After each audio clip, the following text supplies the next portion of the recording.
അതാ കേൾക്കുന്നു ഞാൻ ഗെത്സമന തോട്ടത്തിലെ ഭാവി എനിക്കായി നൊന്തലറിടുന്ന പ്രിയന്റെ ശബ്ദമതേ. അതാ കേൾക്കുന്നു ഞാൻ ഗെത്സമന തോട്ടത്തിലെ ഭാവി എനിക്കായി നൊന്തലറിടുന്ന പ്രിയന്റെ ശബ്ദമതേ. ദേഹമെല്ലാം തളർന്നു ശോകം നിറഞ്ഞവനായി,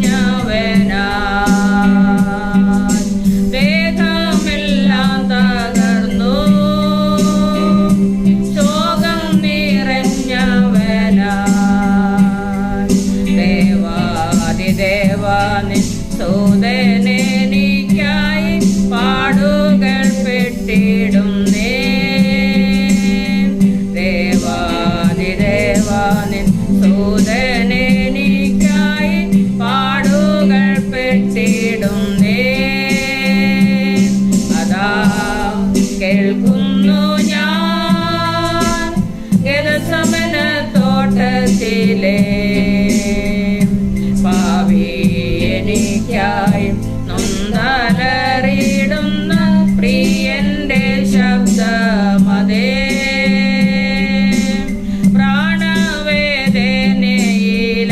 പ്രാണവേദനയിലായി രക്തം വിയർത്തവനായി, പ്രാണവേദനയിലായി രക്തം വിയർത്തവനായി, എൻ പ്രാണനായകൻ ഉള്ളം തകർന്നീത യാചന ചെയ്തിടുന്നേ.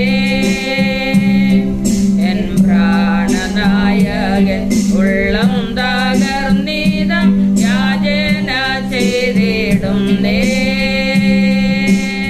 അതാ കേൾക്കുന്നു ഞാൻ ഗെത്സമന തോട്ടത്തിലെ ഭാവി എനിക്കായി നൊന്തലറിടുന്ന പ്രിയന്റെ ശബ്ദമതേ.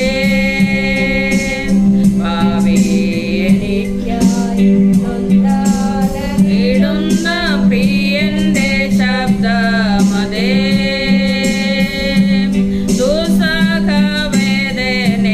ദുസ്സഹവേദനയാൽ മന്നവനേശുദാനോ, ദുസ്സഹവേദനയാൽ മന്നവനേശുദാനം, മൂന്നൂരൂഴിയിൽ വീണു പ്രാർത്ഥിച്ചല്ലോ പാവി എന്റെ രക്ഷയ്ക്കായി. മൂന്നൂരൂഴിയിൽ വീണു പ്രാർത്ഥിച്ചല്ലോ പാവി എന്റെ രക്ഷയ്ക്കായി.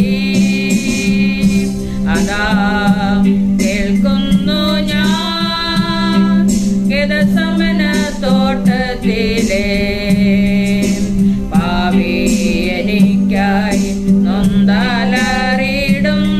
പ്രിയന്റെ ശബ്ദമതേ. ഭാവി എനിക്കായി നൊന്തലറിടുന്ന പ്രിയന്റെ ശബ്ദമതേ. സ്നേഹത്തിനിമ്പവാക്കാൻ ആശ്വാസമേകുവാൻ താൻ, സ്നേഹത്തിനിമ്പവാക്കാൻ ആശ്വാസമേകുവാൻ താൻ, കഷ്ടസമയത്തിൽ ആശ്വാസം കാണാതെ വിങ്ങി വിലപിക്കുന്നേ. കഷ്ടസമയത്തിൽ ആശ്വാസം കാണാതെ വിങ്ങി വിലപിക്കുന്നേ. അതാ കേൾക്കുന്നു ഞാൻ ഗെത്സമന തോട്ടത്തിലെ ഭാവി എനിക്ക്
കേൾക്കുന്നു ഞാൻ ഗെത്സമന തോട്ടത്തിലെ പാപി എനിക്കായി നൊന്തറിയിടുന്ന പ്രിയന്റെ ശബ്ദമതേ പാപി എനിക്കായി നൊന്തലറിയിടുന്ന പ്രിയന്റെ ശബ്ദമതേ എന്നെയും തന്നെ പോലെ മാറ്റൂ ഈ മാ സ്നേഹത്തെ എന്നെയും തന്നെ പോലെ മാറ്റൂ ഈ മാ സ്നേഹത്തെ എണ്ണി എണ്ണി ഞാൻ ഉള്ളം നിറഞ്ഞല്ല നാളും പോകട്ടിടുന്നേ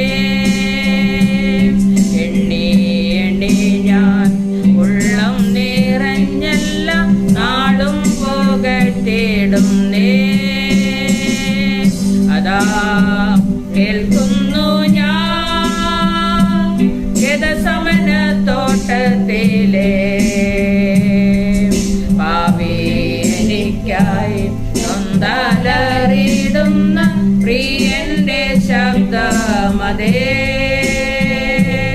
പാപി എനിക്കായി നൊന്തലറിയിടുന്ന പ്രിയന്റെ ശബ്ദമതേ. ദൈവത്തിന് സ്തോത്രം. മത്തായിയുടെ സുവിശേഷം 4-ാം അധ്യായം അതിൻ്റെ 4-ാം വാക്യത്തിൽ പ്രകാരം കാണുന്നുണ്ട്.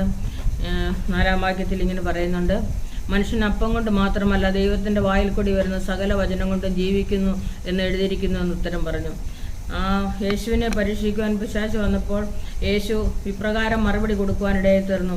ആ ദൈവത്തിൻ്റെ വചനം എങ്ങനെയാണ് നിവർത്തിക്കപ്പെടേണ്ടത്, രക്ഷയ്ക്കായിട്ട് എങ്ങനെയാണ് പ്രവർത്തിക്കേണ്ടത്. അപ്പോൾ ദൈവത്തിൻ്റെ വചനത്തിൽ പറഞ്ഞിരിക്കുന്നത് കല്ലപ്പമായി തീരുവാൻ കൽപ്പിച്ചപ്പോൾ യേശു പറയുന്നൊരു വാക്കിതാണ്, അവൻ ദൈവത്തിൻ്റെ വായിൽ നിന്നും വരുന്ന സകല വചനം കൊണ്ടും ജീവിക്കുന്നു. അപ്പോൾ ദൈവത്തിൻ്റെ വായിൽ നിന്ന് വരുന്ന വചനം എന്തിനൊക്കെ നമുക്ക് ഉപകരിക്കാൻ പറ്റും, എങ്ങനെ നമുക്ക് ഉപയോഗിക്കാൻ പറ്റും, നമ്മളെ എങ്ങനെയാണ് ദൈവം അത് രൂപാന്തരപ്പെടുത്തുവാൻ ഇടയാക്കി തീർക്കുന്നത് എന്നുള്ള ചില കാര്യങ്ങളാണ് ഇന്ന് പകൽക്കാലം ഞാൻ നിങ്ങളോട് സംസാരിക്കുവാനായിട്ട് ആഗ്രഹിക്കുന്നത്. ഇവിടെ പറഞ്ഞിരിക്കുന്നത് യോഹന്നാന്റെ സുവിശേഷം അതിൻ്റെ 15-ാം അധ്യായത്തിൻ്റെ 2-ാമത്തെ വാക്യത്തിൽ ഇപ്രകാരം കാണുന്നുണ്ട്. യോഹന്നാൻ 15-ന്റെ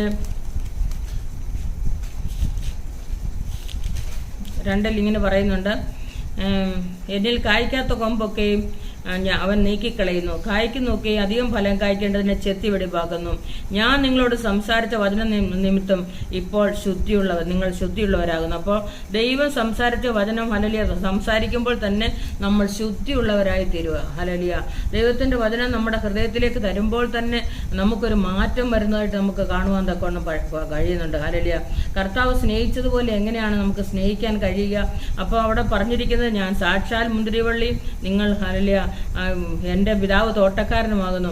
എന്നിൽ കായ്ക്കാത്ത കൊമ്പൊക്കെയും നീക്കിക്കളയുന്നു, കായ്ക്കുന്നൊക്കെ അധികം ഫലം കായ്ക്കേണ്ടതിന് ചെത്തി വെടിപ്പാക്കുന്നുണ്ട്. അതുമാത്രമല്ല, ദൈവം സംസാരിച്ച വചനം ശുദ്ധിയുള്ള വചനമാണ്. ആ വചനം സംസാരിക്കുമ്പോൾ തന്നെ നമ്മുടെ ജീവിതത്തിൽ മാറ്റം വരുന്നതായിട്ട് നമുക്ക് കാണുവാൻ തക്കവണ്ണം കഴിയുന്നുണ്ട്. അതിൻ്റെ 15-ന്റെ 16 ഇപ്രകാരം പറയുന്നുണ്ട്, നിങ്ങൾ എന്നെ തിരഞ്ഞെടുത്തു എന്നല്ല, ഞാൻ നിങ്ങളെ തിരഞ്ഞെടുത്തു, നിങ്ങൾ പോയി ഫലം കായ്ക്കേണ്ടതിനും നിങ്ങളുടെ ഫലം നിലനിൽക്കേണ്ടതിനും നിങ്ങളെ ആക്കി വെച്ചിരിക്കുന്നു. നിങ്ങൾ എൻ്റെ നാമത്തിൽ പിതാവിനോട് അപേക്ഷിക്കുന്നതൊക്കെയും അവൻ നിങ്ങൾക്ക് തരുവാനായിട്ട് തന്നെ. അത് തന്നെയല്ല, നമ്മൾ മറ്റുള്ളവർക്ക് വേണ്ടിയും പ്രാർത്ഥിക്കുമ്പോൾ, പിതാവിനോട് പ്രാർത്ഥിക്കുമ്പോൾ ഹല്ലേലൂയ നമുക്ക് തരുവാനായിട്ട് തന്നെയാണ് ദൈവം നമ്മളെ തിരഞ്ഞെടുത്തത്. അതുകൊണ്ട് പോയി ഫലം കായ്ക്കാനും നിലനിന്ന് ഫലം കായ്ക്കാനുമാണ് ദൈവം നമ്മളെ തിരഞ്ഞെടുത്തിരിക്കുന്നത്. അപ്പം നല്ല ഫലം ജീവിതത്തിൽ കായ്ക്കണമെങ്കിൽ ആ വചനം നമുക്ക് കിട്ടുമ്പോൾ മാത്രമേ നമുക്കത് പറ്റത്തുള്ളൂ. ഹല്ലേലൂയ. ഇവിടെ എഫേസ്യ ലേഖനത്തിൽ ഇപ്രകാരം പറയുന്നുണ്ട്. ഹല്ലേലൂയ. എഫേസ്യ ലേഖനം 4-ാം അധ്യായത്തിൽ അതിൻ്റെ 4-ന്റെ 2 മുതലുള്ള വേദഭാഗങ്ങൾ ഇങ്ങനെ കാണുന്നുണ്ട്. നിങ്ങളെ വിളിച്ചപ്പോൾ ഏകപ്രത്യാശയ്ക്കായി നിങ്ങളെ വിളിച്ചതുപോലെ ശരീരം ഒന്ന്, ആത്മാവ് ഒന്ന്, കർത്താവ് ഒരുവൻ, വിശ്വാസം ഒന്ന്, സ്നാനം ഒന്ന്, എല്ലാവർക്കും മീതെ എല്ലാവരിലും കൂടെ വ്യാപരിക്കുന്നവനും എല്ലാവരിലും ഇരിക്കുന്നവനുമായ ദൈവവും പിതാവുമായവൻ ഒരുവൻ. അപ്പം ഒരുവനാണ് നമ്മുടെ കർത്താവ്. ആ വിളിച്ചിരിക്കുന്ന വിളിക്ക് യോഗ്യമാവണ്ണമാണ് നമ്മൾ നടക്കേണ്ടത്. പൂർണ്ണ വിനയത്തോടും സൗമ്യതയോടും ദീർഘക്ഷമയോടും കൂടെ നടക്കണം, സ്നേഹത്തിൽ നടക്കണം. അപ്പോൾ ആ ദൈവം നമ്മളെ സ്നേഹിച്ചത് എങ്ങനെയാണ്? ആ സ്നേഹത്തിൽ നടക്കാനാണ് ദൈവം നമ്മളെ വിളിച്ചിരിക്കുന്നത്. അതുകൊണ്ടാണ് പറഞ്ഞിരിക്കുന്നത്, ആത്മാവൊന്നും കർത്താവൊരു വിശ്വാസമൊന്നും സ്നാനമൊന്നും എല്ലാവർക്കും മീതെയുള്ളവനും എല്ലാവരിലും കൂടെ വ്യാപരിക്കുന്നവനും എല്ലാവരിലും ഇരിക്കുന്നവനുമായി എല്ലാവർക്കും പിതാവുമായവൻ ഒരുവൻ. അപ്പോൾ എല്ലാവർക്കും എല്ലാമായിരിക്കുന്നത് ആ കർത്താവിനെ ദൈവം നമുക്ക് തന്നിരിക്കുന്നത്. ദൈവത്തിന് സ്തോത്രം ചെയ്യുന്നു. അപ്പോൾ ആ ദൈവത്തെയാണ് നമ്മൾ വിളിച്ചപേക്ഷിച്ചുകൊണ്ടിരിക്കുന്നത്. ഇവിടെ ദൈവത്തെക്കുറിച്ച് ദൈവത്തിൻ്റെ ആ വചനത്തെക്കുറിച്ച് പറയുമ്പോൾ ആ എഫേസ്യ ലേഖനം 4:17 മുതൽ വായിക്കുമ്പോൾ, ഞാൻ കർത്താവിൽ സാക്ഷീകരിച്ച് പറയുന്നത് എന്തെന്നാൽ, ജാതികൾ തങ്ങളുടെ വ്യർത്ഥബുദ്ധി അനുസരിച്ച് നടക്കുന്ന പോലെ നിങ്ങളിനി നടക്കരുത്. അവർ അന്ധബുദ്ധികളായ അജ്ഞാന നിമിത്തം ഹൃദയകാഠിന്യം നിമിത്തം തന്നെ ദൈവത്തിൻ്റെ ജീവനിൽ നിന്ന് അകന്ന് മനം തഴമ്പിച്ച് പോയവരാകിയാൽ അത്യാഗ്രഹത്തോടെ സകല അശുദ്ധിയും പ്രവർത്തിപ്പാൻ തങ്ങളെ തന്നെ ഏൽപ്പിച്ചിരിക്കുന്നു. നിങ്ങളോ യേശുവിൽ സത്യമുള്ളതുപോലെ അവനെക്കുറിച്ച് കേട്ട് അവനിൽ ഉപദേശം ലഭിച്ചുവെങ്കിൽ ക്രിസ്തുവിനെ കുറിച്ച് ഇങ്ങനെയല്ല പഠിച്ചത്.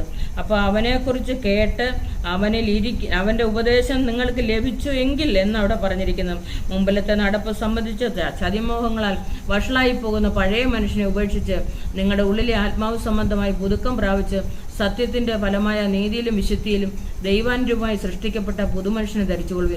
അപ്പോൾ ഒരു ഐക്യതയും ഒരു ഏകാഗ്രതയും എല്ലാം ദൈവം നമുക്ക് തരിക. ദൈവസ്നേഹത്തിൻ്റെ ആധിക്യം എന്താണെന്ന് ദൈവം നമ്മളെ മനസ്സിലാക്കി തരും ഈ വചനത്തിൽ പെടുന്നു. മുമ്പേ നിങ്ങൾ ആരായിരുന്നു? ഹല്ലേലൂയ. ചതിയും വഷളായി പോകുന്ന പഴയ മനുഷ്യനായിരുന്നു നിങ്ങളുടെ ജീവിതത്തിലുണ്ടായിരുന്നത്. എന്നാൽ ഇപ്പോൾ അങ്ങനെയല്ലേ, പുതുക്കം പ്രാപിക്കുന്ന പുതിയ മനുഷ്യൻ എന്നാണ് ഇവിടെ ദൈവത്തിൻ്റെ വചനത്തിൽ പറഞ്ഞേക്കുന്നത്. ദൈവത്തിൻ്റെ വചനം ലഭിക്കുമ്പോൾ തന്നെ അവർ പുതിയ മനുഷ്യരായി തീരുക ചെയ്യുന്നത്. ഹല്ലേലൂയ. അവിടെ അധികം ഫലം കായ്ക്കണം, ഒരു വിശുദ്ധ ജീവിതം നയിക്കണം എന്നാണ് ദൈവം നമ്മളെക്കുറിച്ച് ആഗ്രഹിക്കുന്നു. അതുകൊണ്ടാണ് മുമ്പേ നിങ്ങൾ ആരായിരുന്നു? ആ ചതിമോഹങ്ങളാൽ വഷളായി പോകുന്ന പഴയ മനുഷ്യനായിരുന്നു. അപ്പോൾ അവിടെ ഫലം കായ്ക്കത്തില്ല, അശുദ്ധ ജീവിതം നയിച്ചിരുന്നത്. എന്നിപ്പോൾ ഇവിടെ പറഞ്ഞിരിക്കുന്നത്, ആ പഴയ മനുഷ്യനെ ഉപേക്ഷിച്ച് നിങ്ങളുടെ ഉള്ളിലെ ആത്മാവ് സംബന്ധമായി പുതുക്കം പ്രാപിച്ച് സത്യത്തിൻ്റെ ഫലമായ നീതിയിലും വിശുദ്ധിയിലും ദൈവാനുരൂപമായി സൃഷ്ടിക്കപ്പെട്ട പുതിയ മനുഷ്യനെ ധരിച്ചുകൊള്ളി. അപ്പോൾ ഒരു കർത്താവിൻ്റെ വചനം കിട്ടുമ്പോൾ ഒരു പുതിയ മനുഷ്യനായി തീരുക നമ്മൾ ചെയ്യുന്നത്. ഹല്ലേലൂയ. അധികം ഫലം കായ്ക്കാനാണ് ദൈവം നമ്മളെ തിരഞ്ഞെടുത്തത്.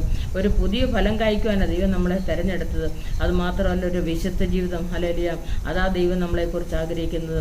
ആ ദൈവത്തിൻ്റെ വചനം ഹല്ലേലൂയ ഇവിടെ സങ്കീർത്തനം 12:6 ഇങ്ങനെ പറയുന്നുണ്ട്, ദൈവത്തിൻ്റെ വചനം നിലത്ത് ഉലയിൽ ഉരുക്കി ശുദ്ധി ചെയ്ത വെള്ളി പോലെയാണെന്ന്. അപ്പോൾ അത് എന്തൊക്കെ ആ വചനം നമുക്ക് ലഭിക്കുമ്പോൾ തന്നെ നിലത്ത് ഉലയിൽ ഉരുക്കി ശുദ്ധി ചെയ്തെടുത്ത വെള്ളി പോലാണ്. ദൈവത്തിൻ്റെ വചനം നമുക്ക് ലഭിക്കുമ്പോൾ അത് നിർമ്മല വചനമാണ്. ഹല്ലേലൂയ. അത് നമ്മളെ രൂപാന്തരപ്പെടുന്ന വചനമാണെന്നൊക്കെയാണ് ദൈവത്തിൻ്റെ വചനത്തിൽ നമുക്ക് കാണുവാൻ തക്കവണ്ണം കഴിയുന്നത്. അപ്പോൾ സങ്കീർത്തനം 18:30 പറഞ്ഞേക്കുന്നത് അത് ഊതിക്കഴിച്ച വചനമാണ്. യഹോവയുടെ വചനം ഊതിക്കഴിച്ചതെന്നാണ്. അപ്പോൾ ഊതിക്കഴിച്ച വചനമാണ് ദൈവം നമുക്ക് തരുന്നത്. ഹല്ലേലൂയ. ആ വചനം ലഭിക്കുമ്പോൾ തന്നെ നമ്മൾ എങ്ങനെയുള്ളവരായി തീരുക? വളരെ ശുദ്ധിയുള്ളവരായി നമ്മൾ തീരുക ചെയ്യുന്നത്. നമുക്ക് ലഭിക്കുമ്പോൾ തന്നെ അതെങ്ങനെയാണെന്ന് നമുക്ക് ഈ തിരുവചനത്തിൽ നമുക്ക് വായിക്കാൻ കഴിയുന്നുണ്ട്. 18:30 ഇങ്ങനെയാണ് പറഞ്ഞിരിക്കുന്നത്, ദൈവത്തിൻ്റെ വഴി തികവുള്ളത് യഹോവയുടെ വചനം ഊതിക്കഴിച്ചത് തന്നെ ശരണമാക്കുന്ന ഏവർക്കും അവൻ പരിചയമാകുന്നു. അപ്പം ദൈവത്തിൻ്റെ വചനം നമ്മളെ ഊതിക്കഴിക്കുന്ന. ഹല്ലേലൂയ. അപ്പോൾ ആ വചനം അവനെ ശരണമാക്കുന്ന ഏവർക്കും പരിചയ. ഹല്ലേലൂയ. നമ്മളെ ശക്തീകരിക്കുന്നതാണ്, നമ്മളെ ബലപ്പെടുത്തുന്ന, നമ്മുടെ വഴിയുടെ കുറവെല്ലാം തീർക്കുന്നതാണ്, നമ്മുടെ പോരായ്മയെല്ലാം തീർത്തുക. ഹല്ലേലൂയ. ഈ വചനം നമുക്ക് ലഭിക്കുമ്പോൾ തന്നെ ഊതിക്കഴിച്ച വചനമായത്. ഹല്ലേലൂയ. എന്നാൽ നമുക്ക് തിരുവചനത്തെ നമുക്ക് കാണാൻ തക്കണം കഴിയുന്നുണ്ട്. 33-ാം സങ്കീർത്തനം അതിൻ്റെ 4-5-6 വാക്യത്തിൽ ഇങ്ങനെ പറയുന്നുണ്ട്, വചനം നേരുള്ളത്, അവൻ്റെ സകല പ്രവൃത്തിയും വിശ്വസ്തതയുള്ളത്. അപ്പോൾ ദൈവത്തിൻ്റെ വചനം നേരുള്ള വചനമാണെന്ന് അവിടെ എഴുതിയിരിക്കുന്നത്.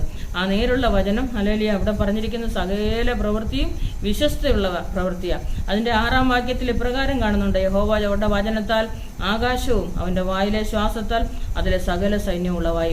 ദൈവത്തിൻ്റെ വചനത്താൽ അതിനുള്ള ആകാശവും ഭൂമിയും നിലനിൽക്കുന്നത്. അവൻ്റെ വായിലെ ശ്വാസത്താൽ അതിലെ സകലതും ഉളവായി. ഉണ്ടാകട്ടെ എന്ന് പറഞ്ഞപ്പോൾ എല്ലാം ഉണ്ടാകുക ഉണ്ടായിത്തരുന്നത്. അവൻ്റെ ശ്വാസം ഒന്ന് അയച്ചതേ ഉള്ളൂ. ഹല്ലേലൂയ. അപ്പോഴാണ് ആ സകല സകലത് ഉളവാകുവാനിടയിൽ തരുന്നത്. യഹോവയുടെ വചനത്താൽ ആകാശവും അവൻ്റെ വായിലെ ശ്വാസത്താൽ അതിലെ സകല സൈന്യം ഉളവായി എന്ന് കാണുവാൻ തക്കവണ്ണം കഴിയുന്നുണ്ട്. ദൈവത്തിൻ്റെ വചനം നേരുള്ള വചനമാണ്. അവൻ്റെ വചനം ഹല്ലേലൂയ സകലത്തെ ഉളവാക്കുന്ന വചനമാണ്.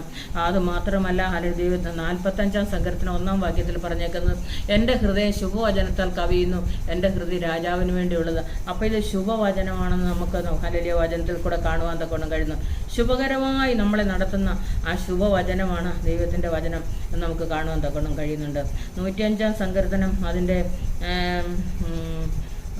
103-ാം സങ്കീർത്തനം അതിൻ്റെ 20-ാമത്തെ വാക്യത്തിൽ ഇങ്ങനെ പറയുന്നുണ്ട്, അവൻ്റെ വചനത്തിൻ്റെ ശബ്ദം കേട്ട് അവൻ്റെ ആജ്ഞ അനുസരിക്കുന്ന വീരന്മാരായുള്ളവരെ. അവൻ്റെ വചനത്തിൻ്റെ ശബ്ദം ഹല്ലേലൂയ കേട്ടാൽ ഹല്ലേലൂയ നമുക്കറിയാം അവൻ്റെ ആജ്ഞ അനുസരിക്കണം. ഹല്ലേലൂയ ആജ്ഞ അനുസരിക്കുന്ന വീരന്മാരായുള്ളവരെ യഹോവയെ വാഴ്ത്തുവാൻ. അപ്പോൾ അവൻ്റെ വചനം ഹല്ലേലൂയ ദൈവം നമ്മളെ കേൾപ്പിക്കുന്നതിൻ്റെ ഉദ്ദേശം ഹല്ലേലൂയ അത് വിടുവിക്കുക. വചനത്തിൻ്റെ ശബ്ദം നമ്മൾ കേൾക്കണം. ഹല്ലേലൂയ എന്നാലേ നമുക്ക് മുൻപോട്ട് പോകാൻ കഴിയത്തുള്ളൂ. അവൻ്റെ വചനത്തിൻ്റെ ശബ്ദം ഹല്ലേലൂയ നമ്മളെ കേൾപ്പിച്ചു തരുമെന്ന് 103:20 പറയുന്നുണ്ട്.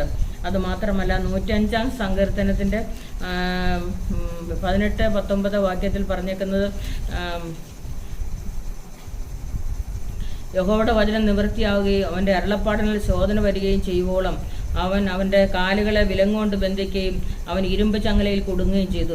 ഇവിടെ യോസഫിനെ കുറിച്ച് പറയുകയാണ്. ഹല്ലേലൂയ യോസഫ് ഹല്ലേലൂയ മിസ്രൈമിലായിരുന്നപ്പോൾ ദൈവത്തിൻ്റെ വചനം നിവൃത്തിയായി അവനിൽ. അവൻ്റെ അരുളപ്പാടിനാൽ അവന് ശോധന വരികയും ചെയ്യുവോളം. അപ്പോൾ കുറേ വർഷങ്ങൾ അവൻ ഹല്ലേലൂയ അവിടെ ഇവിടെയൊക്കെ കിടന്നു. ഹല്ലേലൂയ 17-ാമത്തെ വയസ്സിലാണ് അവൻ വീട്ടിലിരുന്നപ്പോൾ ഹല്ലേലൂയ ആ സഹോദരന്മാരുടെ ആടിനെ ഒന്ന് കാണാൻ വേണ്ടി ഇറങ്ങിത്തിരിച്ചത്. പക്ഷേ പിന്നെ ഒരു 13 വർഷക്കാലം ആ ജയിലിലും അവിടെ ഇവിടെയൊക്കെ ആയിട്ട് കിടക്കുകയായിരുന്നു. കുറേ നാൾ അത്രേ സമയം പോയി. ഹല്ലേലൂയ ആ പോയപ്പോഴത്തേക്ക് ദേശത്തെല്ലാം ക്ഷാമം ഉണ്ടായി. അപ്പം എന്ന കോലിനെ അശേഷം ഒടിച്ചു കളഞ്ഞു. അവൻ അവർക്ക് മുൻപായി ഒരാളെ അയച്ചു. യോസഫിനെ അവർ ദാസനായി വിറ്റു.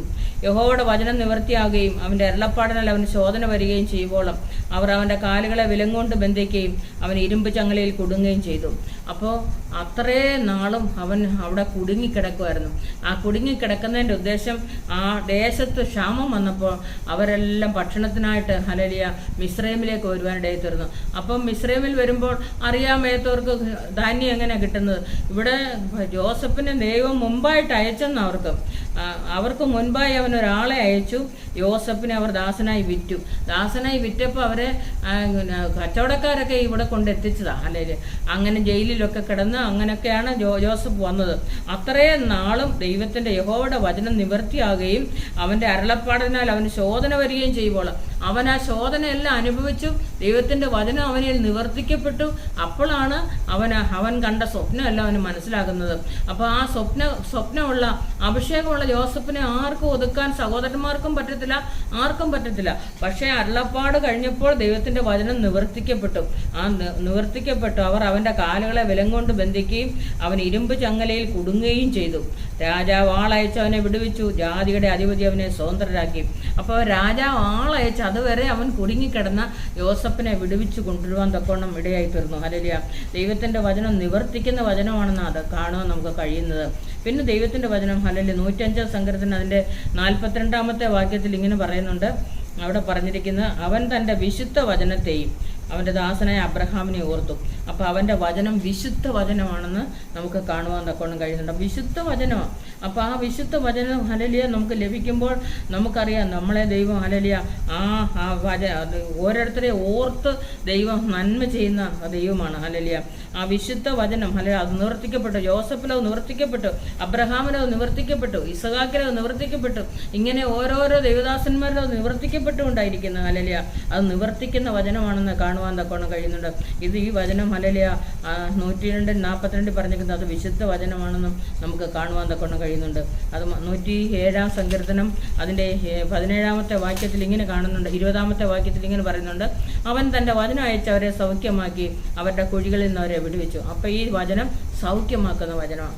അപ്പോൾ ദൈവത്തിൻ്റെ ആ വചനം ഹല്ലേലൂയ നിർമ്മല വചനമാണ്, സൗഖ്യമാക്കുന്ന വചനമാണ്, വിശുദ്ധ വചനമാണ്, നിവർത്തിക്കുന്ന വചനമാണ്. ഇത് എല്ലാം ഹല്ലേലൂയ നമ്മൾ കൂടെ ഒക്കെ നിവർത്തിക്കുവാൻ തക്കവണ്ണം ഹല്ലേലൂയ ഇത് ലഭിക്കുമ്പോൾ തന്നെ പറയും ഉളവാക്കുന്ന വചനം, നേരുള്ള വചനം, ഹല്ലേലൂയ ഊതിക്കഴിച്ച വചനം, ശുഭവചനം, ഇങ്ങനെ ഒത്തിരി അനുഭവങ്ങളാണ് ഇങ്ങനെ നമുക്ക് കാണുവാൻ തക്കണം കഴിയുന്നു. അപ്പോൾ ദൈവത്തിൻ്റെ വചനത്തിന് പല പ്രത്യേകതകളുണ്ടെന്നാണ് പറയുന്നത്. ഹല്ലേലൂയ.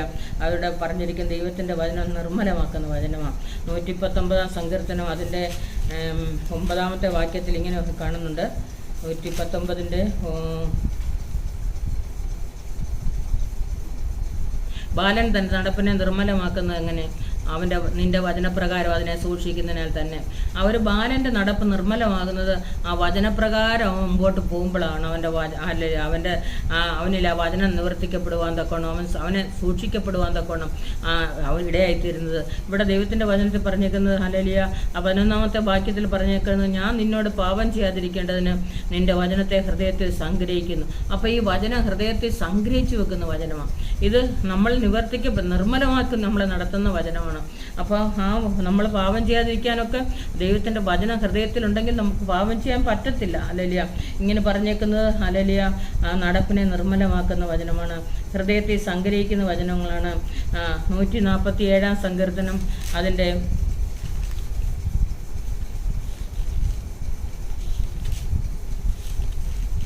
147 സങ്കീർത്തനം അതിൻ്റെ ഇങ്ങനെ പറയുന്നുണ്ട്, അവൻ തൻ്റെ വചനം അയച്ച് അവയെ ഉരുക്കുന്നു.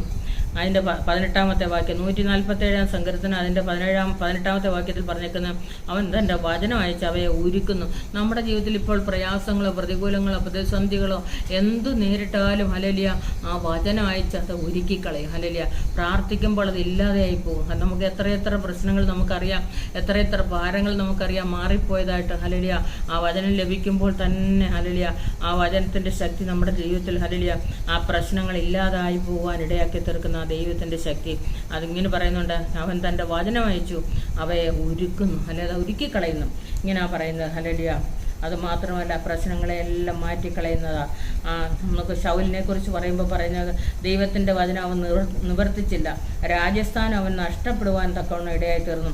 എന്താണ് ആ ശൗലിന് രാജസ്ഥാനം നഷ്ടപ്പെടുവാൻ കാരണമായി തീർന്നത്? 1 ദിനവൃത്താന്ത പുസ്തകം അതിൻ്റെ 10 അധ്യായത്തിൻ്റെ 13-14 വാക്യത്തിൽ ഇങ്ങനെ കാണുന്നുണ്ട്, ഇങ്ങനെ ശൗൽ യഹോവയോട് ചെയ്ത അതിക്രമം ഹേതുവായും യഹോവയുടെ വചനം പ്രമാണിക്കായാലും വെളിച്ചപ്പാടത്തിയോട് അരുളപ്പാട് ചോദിച്ചതിനാലും മരിക്കേണ്ടി വന്നു. അവൻ യഹോവയുടെ അരുളപ്പാട് ചോദിക്കായികയാൽ അവൻ അവരെ കൊന്നു രാജ്യത്ത് ഈശായുടെ മകനായ ദാവീദിന് കൊടുത്തു.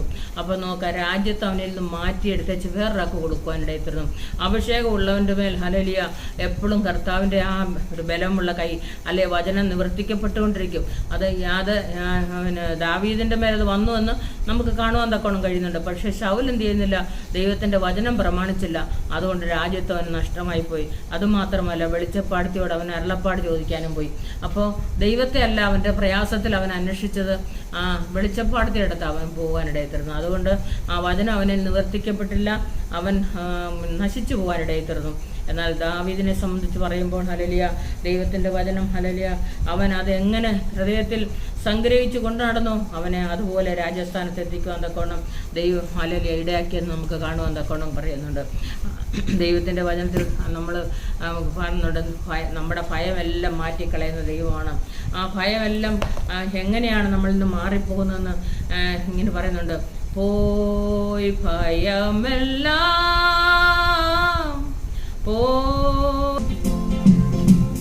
പോയി ഭയമെല്ലാം പോയി ഭയമെല്ലാം തൻ കൈവിടാ സന്ദേശം ഇല്ലതീനൊട്ടും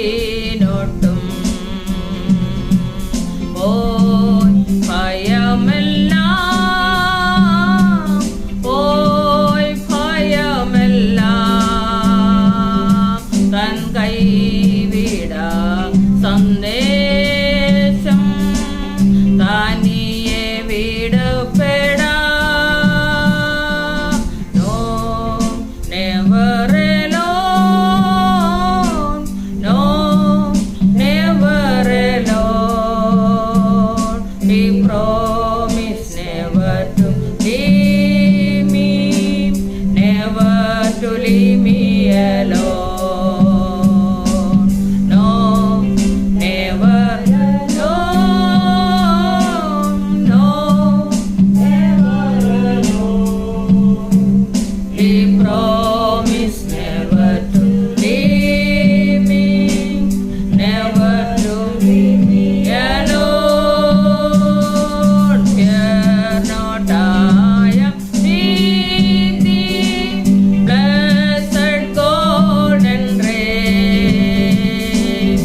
leave me alone. No, never alone. No, never alone. He promised never to leave me, never to leave me alone. No, never alone. No, never alone. He promised never to leave me, never to leave me alone. No, never alone. No, never alone. He promised never to leave me, never to leave me alone. ഈ ദൈവത്തിൻ്റെ വചനം നമുക്ക് കിട്ടുമ്പോൾ തന്നെ ദൈവം നമ്മളെ ഒരിക്കലും ഉപേക്ഷിക്കത്തില്ല, തള്ളിക്കളയത്തില്ല. ദൈവത്തിൻ്റെ വചനം നമ്മൾ നിവർത്തിക്കുക എന്തൊക്കെയാണ് ദൈവം നമ്മളെ വഴി നടത്തും. ആ ദൈവത്തിൻ്റെ വചനം എങ്ങനെയാണ് നമ്മളെ നടത്തിക്കൊണ്ടിരിക്കുന്നത്, എങ്ങനെയുള്ള വചനമാണെന്നൊക്കെയും ദൈവം നമ്മളെ ഹല്ലേലൂയ ഏൽപ്പിച്ചല്ലോ. അതുകൊണ്ട് ഈ വചനം നിങ്ങൾ ആരും കേൾക്കാതിരിക്കരുത്. എല്ലാവരും വളരെ ശ്രദ്ധയോടെ കേൾക്കുക. ഈ പാട്ടുകൾ കേൾക്കുക. ദൈവം ഒരിക്കലും നമ്മളെ തന്നെ വിടത്തില്ല. ആ ഭയം എല്ലാം മാറ്റി നമ്മളെ സമാധാനം സ്വസ്ഥത എല്ലാം തന്ന് ഹല്ലേലൂയ ദൈവം നമ്മളെ വഴി നടത്തുവാൻ ശക്തനായ ദൈവമാണ്. ഇത്രയും നേരം ഹല്ലേലൂയ ദൈവത്തിൻ്റെ വചനം കേട്ടുകൊണ്ടിരുന്ന എല്ലാ പ്രിയപ്പെട്ടവരെ ഞാൻ അനുഗ്രഹിച്ച് പ്രാർത്ഥിക്കുന്നു. അതുമാത്രമല്ല, ഇന്ന് പകൽക്കാലം ഈ കേട്ട വചനം നിങ്ങളുടെ ജീവിതത്തിലും ഹല്ലേലൂയ ഒരു വിടുതലിനും ഒരു സൗഖ്യത്തിനും ഒരു സമാധാനത്തിനും സന്തോഷത്തിനുമായി തീരട്ടെ എന്ന് പ്രാർത്ഥിച്ചുകൊണ്ട് ഞാൻ ഈ വചനത്തെ നിർത്തുന്നു. ദൈവം നിങ്ങളെല്ലാവരെയും അനുഗ്രഹിക്കുമാറാകട്ടെ. God bless you.